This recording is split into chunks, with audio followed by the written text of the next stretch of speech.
श्री स्वामी समर्थ. जय जय स्वामी समर्थ. मित्रांनो, ही गोष्ट आहे रमेश नावाच्या एका सामान्य गृहस्थाची. त्याचा एक छोटा व्यवसाय होता. परिश्रम करणारा प्रामाणिक माणूस, पण नशीब कधीच त्याची साथ देत नव्हतं. व्यवसायात तोटा झाला आणि नाईलाजाने त्याला कर्ज काढावं लागलं. ते कर्ज वाढत गेलं, त्याचं व्याज वाढत गेलं. शेवटी परिस्थिती एवढी वाईट झाली, एवढी बिकट झाली की त्याला त्याचं घर गहाण ठेवावं लागलं. दुकान बंद झालं आणि नातेवाईकांनी सुद्धा पाठ फिरवली. रमेशच्या डोळ्यातून अश्रू वाहत होते. रात्रीच्या अंधारात फक्त एकच प्रश्न त्याच्या मनात येत होता: माझं आयुष्य असंच संपणार का? कोण आहे का माझ्या मागे? कोण आहे का माझ्या सोबतीला? कोण करेल का माझ्या मदतीला धावून? एका दिवशी एका ओळखीच्या व्यक्तीने त्याला सांगितलं, अक्कलकोटचे श्री स्वामी समर्थ हे अनुभव सिद्ध आहेत, त्यांच्या चरणी जा आणि तुझं दुःख त्यांच्या पायावर ठेवून ये.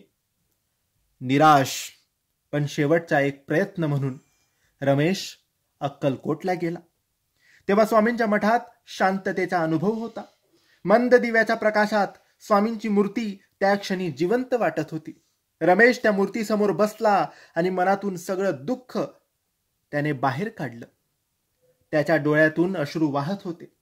ओठावर एकच प्रार्थना होती: स्वामी, आता सगळं तुमचंच आहे, हवं असेल तर ते घ्या, पण हे संकट माझं दूर करा.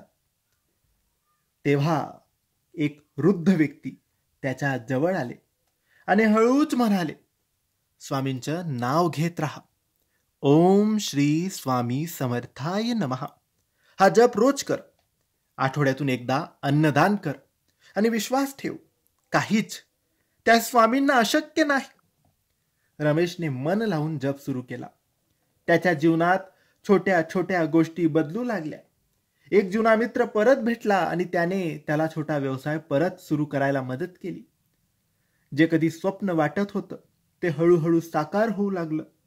कर्ज पूर्ण फेडलं गेलं, घर परत मिळालं आणि रमेशचं आयुष्य पुन्हा एकदा नव्या प्रकाशात आलं. काही महिन्यांनंतर रमेश पुन्हा अक्कलकोटला गेला. यावेळी त्याच्या डोळ्यात भीती नव्हती, फक्त होते तर कृतज्ञतेचे अश्रू होते. स्वामींच्या मूर्तीसमोर तो नतमस्तक होत म्हणाला, स्वामी, तुम्ही मला अंधारातून बाहेर काढलं. जेव्हा सगळे दूर गेले तेव्हा तुम्ही जवळ राहिलात. हाच अनुभव प्रत्येक स्वामी भक्ताला येतो. फक्त आपल्या मनात ती श्रद्धा, तो विश्वास हवा. आपण तर स्वामींचे सेवेकरी आहोत. रमेश नावाचा हा व्यक्ती, त्याला तर पहिल्यांदाच स्वामींचं नाव माहीत झालं, पहिल्यांदा स्वामी माहीत झाले आणि पहिल्यांदाच तो स्वामींच्या चरणी लीन झाला. पण त्याच्या मनात तो भाव होता, ती भक्ती होती, तो विश्वास होता. म्हणून स्वामींनी तो किती माझा जुना भक्त आहे हे बघितलं नाही, त्याची मदत केली. स्वामी संदेश देतात की माझ्या भक्ताला मी कधीच एकटा सोडत नाही. म्हणून मित्रांनो, आपण सुद्धा स्वामींवर विश्वास ठेवावा आणि स्वामींची नित्य नियमाने सेवा करत राहावी. श्री स्वामी समर्थ.